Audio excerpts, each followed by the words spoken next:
Introdução. Qualquer pessoa que tenha preparado armadilhas para animais sabe que uma armadilha precisa de duas coisas para ter êxito. Ela precisa estar escondida, para que o animal tropece nela sem vê-la, e também precisa ter uma isca para atrair o animal para suas garras mortais. Satanás, o inimigo das nossas almas, usa essas duas estratégias quando prepara as suas armadilhas mais enganosas e mortais. Elas estão ocultas e contêm iscas preparadas. As ações de Satanás, juntamente com as suas legiões, não são tão evidentes como muitas pessoas pensam. Ele é sutil e tem prazer em enganar. Seu modo de agir é astuto, perspicaz e cheio de artimanhas. Não se esqueça que ele pode se disfarçar de mensageiro da luz. Se não formos treinados pela palavra de Deus para separar corretamente o bem e o mal, não reconheceremos as suas armadilhas. Um dos tipos de isca mais enganosos e traiçoeiros é algo que todo cristão já teve de enfrentar, a ofensa. Na verdade, a ofensa em si não é mortal, acaso ela permaneça na armadilha. Mas se a pegarmos e a consumirmos, e permitirmos que ela alimente nossos corações, então nos escandalizaremos e ficaremos ofendidos.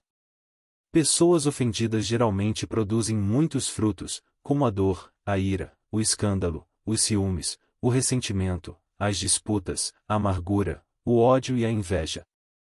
Quando damos importância a uma ofensa, algumas das consequências são os insultos, os ataques, as feridas, a divisão, a separação, os relacionamentos quebrados, a traição, e o retorno ao pecado. Em geral, as pessoas que se sentem ofendidas sequer percebem que caíram em uma armadilha. Elas não estão cientes de sua condição, porque estão muito concentradas no mal que alguém lhes fez. Permanecem em um estado de negação. A maneira mais eficaz do inimigo nos cegar é fazendo com que nos concentremos em nós mesmos. Este livro expõe esta armadilha mortal e revela como escapar de suas garras e permanecer livre dela. Ser livre da ofensa é essencial a todo cristão porque Jesus disse que é impossível vivermos esta vida e não sermos ofendidos, ao afirmar, é inevitável que venham escândalos, Lucas 17:1. Em muitas igrejas dos Estados Unidos e de outras nações onde preguei esta mensagem, mais de 50% das pessoas responderam ao apelo. Embora este seja um alto índice de resposta, ainda assim não foram todos. O orgulho impede algumas pessoas de responder. Vi pessoas sendo curadas, libertas, cheias do Espírito Santo, e vi outras receberem respostas às suas orações ao serem libertas desta armadilha. Geralmente elas relatam que haviam buscado por anos o que receberem naquele momento, ao serem libertas. Na última metade do século XX, o conhecimento aumentou imensamente na Igreja. Mas apesar desse aumento, parece que temos tido mais divisão entre crentes, líderes e congregações. O motivo é um só, e a ofensa adquire proporções desenfreadas quando falta o amor genuíno. O saber ensoberbece, mas o amor edifica. 1 Coríntios 8:1. Tantas pessoas estão enlaçadas nesta armadilha enganosa que quase chegamos a crer que este é um modo de vida normal. Antes da volta de Cristo, porém, os verdadeiros crentes serão unidos de um modo que nunca se viu no passado. Creio que um número incontável de homens e mulheres será liberto da armadilha da ofensa. Esta será uma das principais molas propulsoras de um avivamento que varrerá nossa nação. Os incrédulos, que antes estavam cegos e não viam ver Jesus, o verão através do nosso amor uns pelos outros. Não acredito em escrever um livro apenas por escrever.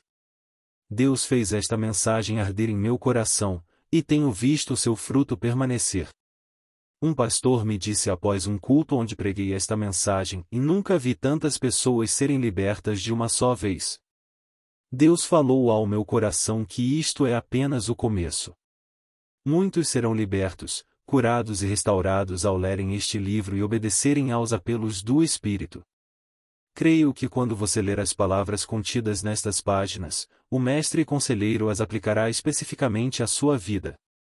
À medida que ele fizer isso, esta palavra revelada trará grande liberdade à sua vida e ministério. Vamos orar junto antes de iniciar a leitura. Pai. Em nome de Jesus, peço que tu me reveles, pelo teu Espírito, a tua palavra enquanto leio este livro. Vem expor todas as áreas ocultas do meu coração que têm me impedido de conhecer-te e de servir-te com mais eficácia. Abro meu coração à convicção do teu Espírito e peço que a tua graça execute o que tu desejas de mim. Que ao ouvir a tua voz pela leitura deste livro, eu venha te conhecer mais intimamente. Nossa reação a uma ofensa determina o nosso futuro. A isca de Satanás mudou nossas vidas e nosso ministério. Assistimos ao vídeo pelo menos 20 vezes e lemos o livro diversas vezes. Nosso ministério utilizou os ensinamentos do livro e do vídeo para transformar nossas vidas assim como as vidas de muitos outros. Sua mensagem é poderosa e oportuna. S.Q. Connecticut. Capítulo 1. Eu, ofendido? É inevitável que venham escândalos. Lucas 17:1. À medida que viajo pelos Estados Unidos ministrando, tenho podido observar uma das armadilhas mais mortais e enganosas do inimigo. Ela aprisiona inúmeros cristãos, quebra relacionamentos, e amplia as brechas existentes entre nós. É a armadilha da ofensa. Muitos são incapazes de atuar de forma adequada em seu chamado por causa das feridas e dores que as ofensas geraram em suas vidas. Eles estão incapacitados e impedidos de cumprir com o seu potencial. Na maioria das vezes foram feridos por um de seus companheiros crentes. Isto faz com que a ofensa tenha um sabor de traição.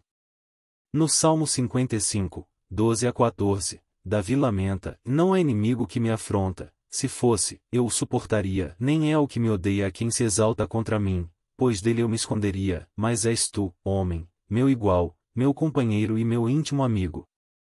Juntos andávamos, juntos nos entretínhamos e íamos com a multidão à casa de Deus. Eles são aqueles com quem nos sentamos e ao lado de quem cantamos, ou talvez seja aquele que está entregando o sermão. Passamos os feriados, frequentamos eventos sociais com eles e compartilhamos o mesmo escritório que eles. Ou talvez seja alguém ainda mais próximo.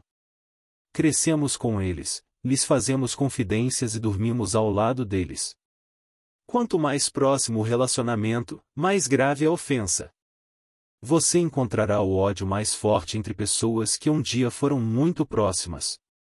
Os advogados poderão lhe dizer que os casos mais cruéis estão nos tribunais de divórcio. A mídia americana constantemente relata casos de assassinatos ocorridos nos lares por familiares desesperados. O lar, que deveria ser um abrigo de proteção, provisão e crescimento, onde aprendemos a dar e receber amor, em geral é a própria raiz da nossa dor. A história demonstra que as guerras mais sangrentas são as guerras civis, irmão contra irmão, filho contra pai, ou pai contra filho.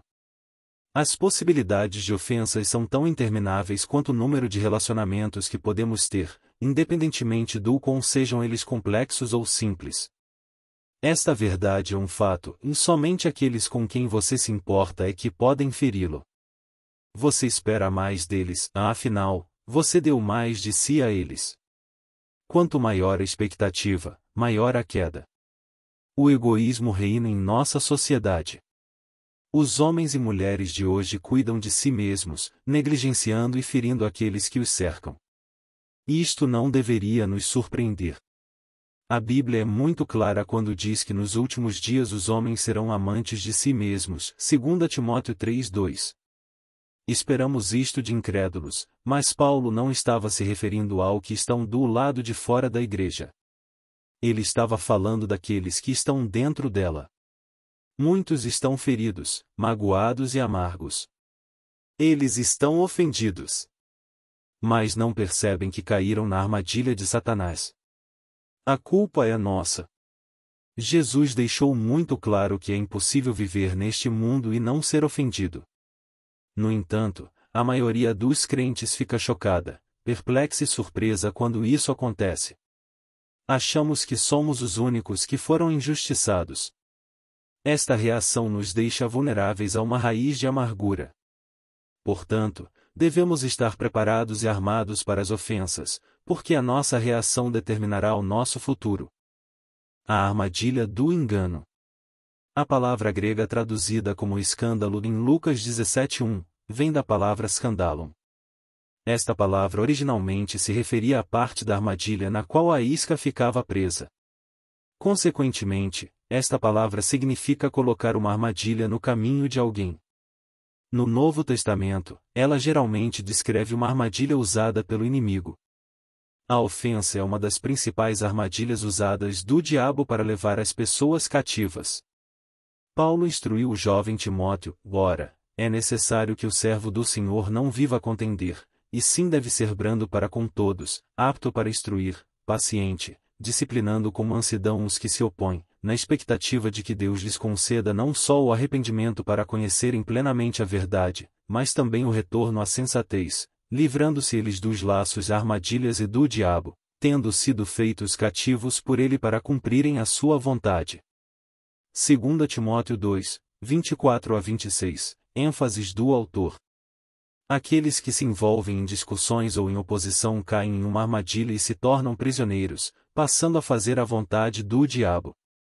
O que é ainda mais alarmante é que eles não estão cientes do cativeiro em que se encontram. Assim como o filho pródigo, eles precisam voltar a si despertando para a sua real condição. Eles não percebem que estão jorrando águas amargas em vez de águas puras. Quando uma pessoa está enganada, ela acredita estar certa, muito embora esteja errada. Independente de qual seja o cenário, podemos dividir as pessoas ofendidas em duas categorias principais: 1. Aquelas que foram tratadas injustamente, ou 2. Aquelas que acreditam que foram tratadas injustamente. As pessoas que estão na segunda categoria acreditam de todo o coração que foram injustiçadas. Geralmente elas tiram suas conclusões de informações imprecisas. Ou a informação é precisa, mas a conclusão delas é distorcida. Seja qual for o caso, essas pessoas estão sofrendo e sua compreensão está obscurecida. Elas julgam por suposição, por aparência, e pelo que ouviram dizer. A verdadeira situação do coração. Uma forma usada pelo inimigo para manter as pessoas presas à ofensa é mantê-la oculta, encoberta pelo orgulho. O orgulho nos impede de admitir a nossa real condição. Certa vez, fui muito ferido por alguns ministros. As pessoas diziam: não acredito que fizeram isto com você. Você não está magoado? Eu respondia rapidamente: não, estou bem. Não estou magoado. Eu sabia que era errado ficar ofendido, então negava e reprimia aquele sentimento. Eu me convencia de que não estava magoado, mas na verdade estava. O orgulho mascarava a verdadeira condição do meu coração. O orgulho nos impede de lidar com a verdade. Ele distorce nossa visão. Você nunca muda quando pensa que tudo está bem. O orgulho endurece o coração e obscurece os olhos do entendimento. Ele nos impede de viver a mudança de coração que tem poder para nos libertar, ou o arrependimento, ver 2 Timóteo 2, do 24-26. O orgulho faz com que você se veja como uma vítima. A sua atitude passa a ser: fui maltratado e julgado injustamente, por isso, meu comportamento é justificado. Por acreditar que é inocente que foi acusado injustamente, você retém o perdão. Embora a verdadeira condição do seu coração esteja oculta aos seus olhos, ela não está oculta aos olhos de Deus. Só porque você foi maltratado, não tem permissão para ficar preso a uma ofensa. Um erro não justifica outro. A cura. No livro de Apocalipse, Jesus se dirige à igreja de Laodiceia dizendo a eles primeiramente que se viam como ricos, abastados e não tendo necessidade de nada, e depois expondo a sua verdadeira condição: infeliz, miserável, pobre, cego e nu. Apocalipse 3, 14-20. Eles haviam confundido o poder financeiro com o poder espiritual. O orgulho ocultou a sua real situação. Muitos estão assim hoje. Eles não veem a verdadeira situação de seu coração, assim como eu não conseguia ver o ressentimento que sentia contra aqueles ministros. Eu havia me convencido de que não estava magoado. Jesus disse aos laodicenses como sair daquele engano, comprando o ouro de Deus e vendo a sua real condição. Compre ouro de Deus. A primeira instrução de Jesus para se livrarem do engano foi: de mim compres ouro refinado pelo fogo. Apocalipse 3:18. O ouro refinado é suave e flexível, isento de corrosão ou de outras substâncias. Somente quando o ouro é misturado a outros metais, cobre, ferro, níquel e daí por diante, é que ele se torna duro, menos flexível e mais corrosivo. Essa mistura é chamada de liga. Quanto maior a porcentagem de metais estranhos, mais duro o ouro se torna. Inversamente, quanto menor a porcentagem de liga, mais macio e mais flexível ele é. Podemos ver imediatamente o paralelo: um coração puro é como ouro puro, macio, suave e flexível. Hebreus 3:13 declara que os corações são endurecidos pelo engano do pecado. Se não tratarmos uma ofensa, ela produzirá mais frutos de pecado, como a amargura, a ira e o ressentimento. Essas substâncias que são acrescentadas endurecem o nosso coração, assim como a liga endurece o ouro. Isso reduz ou retira a maciez, gerando uma perda de sensibilidade. Ficamos impedidos na nossa capacidade de ouvir a voz de Deus. A nossa visão apurada se torna obscurecida. Este é o cenário perfeito para o engano. O primeiro passo para refinar o ouro é triturá-lo até que ele vire pó e misturá-lo com uma substância chamada solvente. Em seguida a mistura é colocada em um forno e derretida a altas temperaturas. As ligas e impurezas são atraídas pelo solvente e sobem para a superfície. O ouro, que é mais pesado, permanece no fundo. As impurezas ou sujeiras, como o cobre, ferro e zinco, combinados ao solvente, são então removidas, produzindo um metal mais puro. Agora, vejamos o que Deus diz: eis que te acrisolei, mas disso não resultou prata, proveite na fornalha da aflição. Isaías 48:10. E novamente, nisso exultais, embora, no presente, por breve tempo, se necessário, sejais contristados por várias provações, para que, uma vez confirmado o valor da vossa fé, muito mais preciosa do que o ouro perecível, mesmo apurado por fogo, redunde em louvor, glória e honra na revelação de Jesus Cristo. 1 Pedro 1:6-7, ênfases do autor. Deus nos refina com aflições, provações e tribulações. Elas são o calor que separa impurezas como o perdão, as disputas, a amargura, a inveja, e tantas outras, do caráter de Deus em nossas vidas.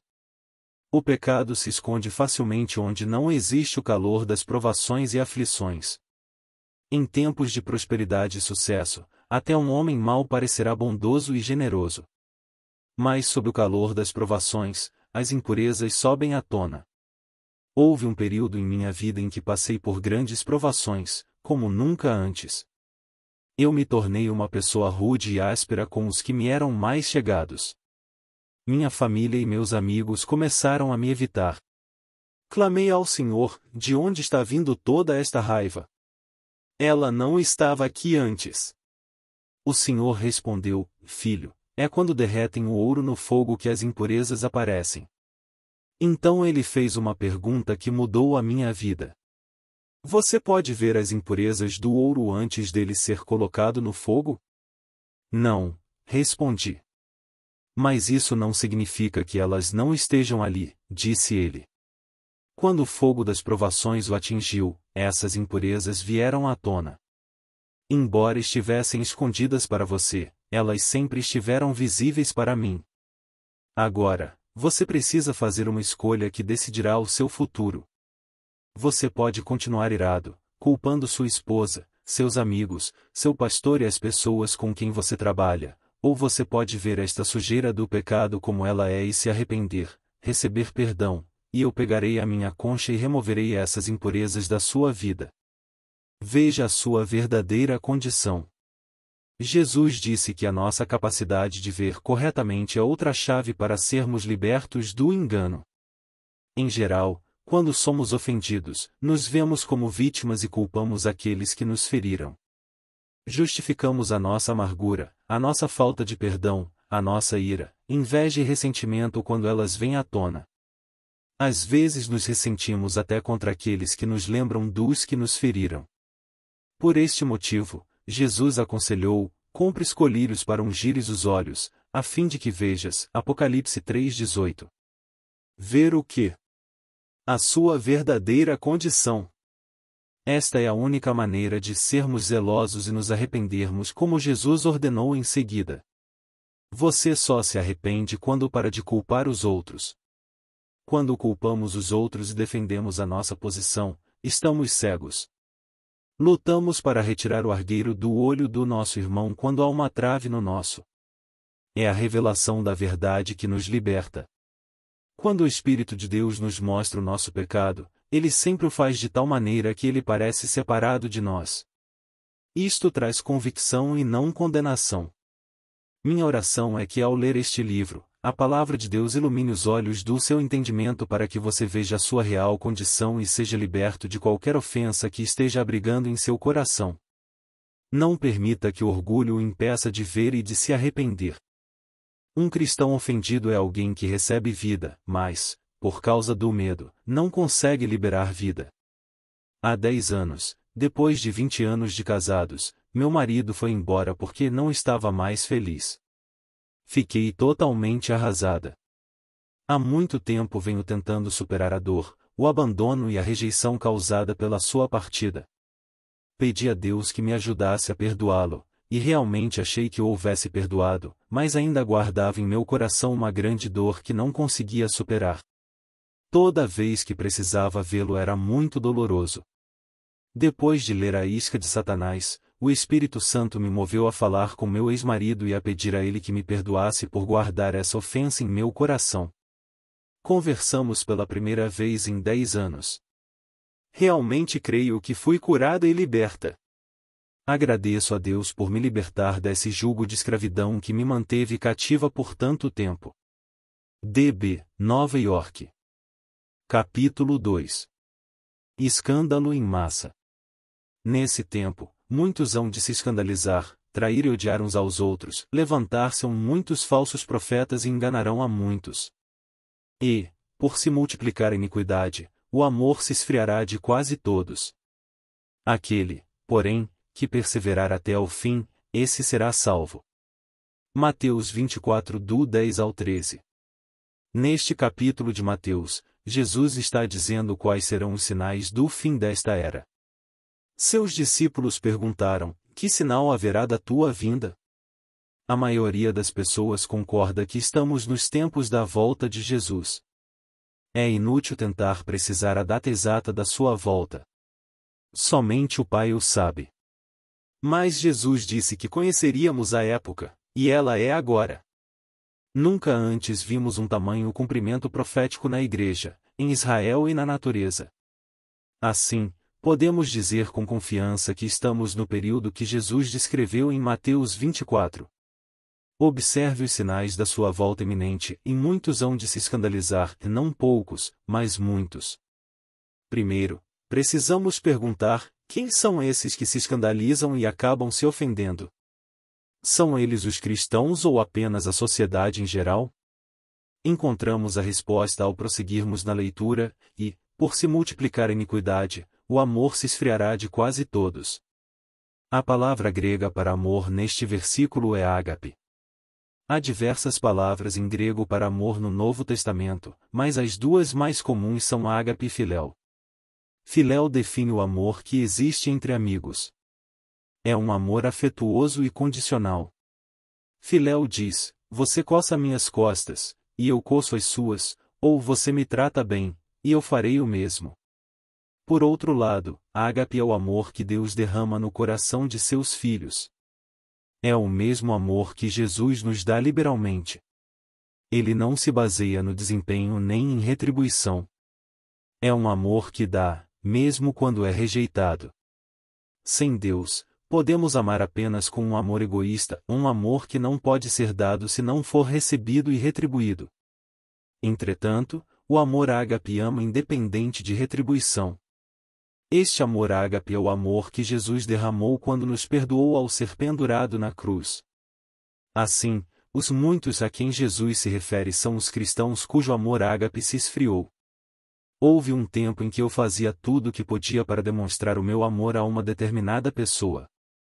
Mas parecia que toda vez que eu tinha uma atitude de amor, a pessoa me esbofeteava em troca com críticas e um tratamento áspero. E isto continuou por meses. Um dia, fiquei cansado daquilo.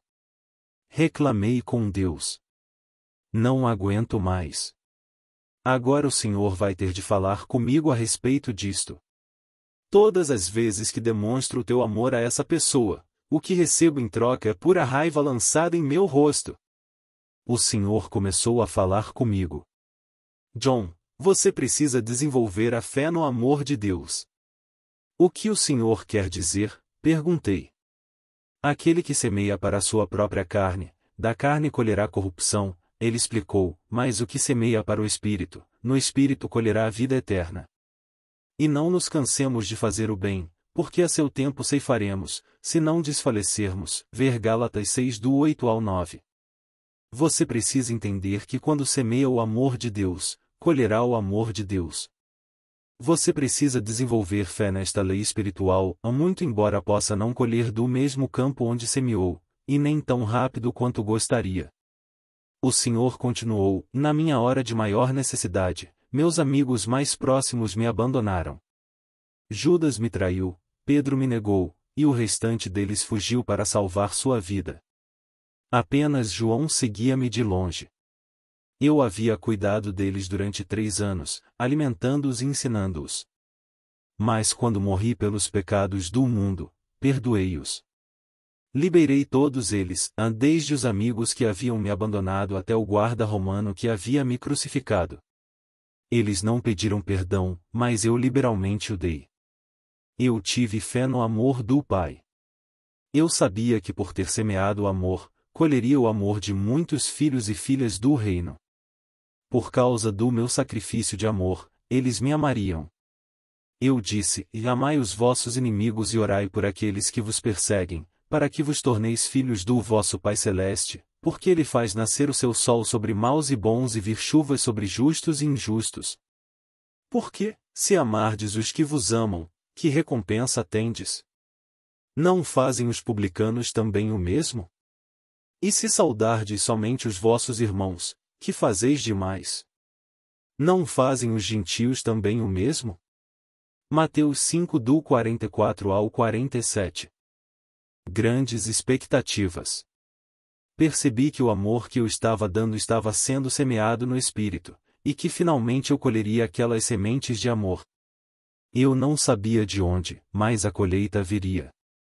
Já não via mais como um fracasso quando a pessoa a quem eu estava dando amor não me retribuía. Isso me deixava livre para amar aquela pessoa ainda mais. Se mais cristãos reconhecessem este fato, eles não desistiriam nem se ofenderiam. Geralmente, este não é o tipo de amor no qual andamos. Andamos em um amor egoísta que se decepciona com facilidade quando nossas expectativas não são atendidas. Se tivermos expectativas a respeito de determinadas pessoas, essas pessoas podem nos decepcionar. Elas nos decepcionarão quando deixarem de atender às nossas expectativas. Mas se não tivermos expectativas com relação a alguém, qualquer coisa que nos seja dada será uma bênção e não algo que nos é devido. Nós nos predispomos a nos ofender quando exigimos certos comportamentos daqueles com quem nos relacionamos. Quanto mais esperamos, maiores são as possibilidades de nos ofendermos. Muros de proteção? Fim da amostra. Link do livro completo na descrição.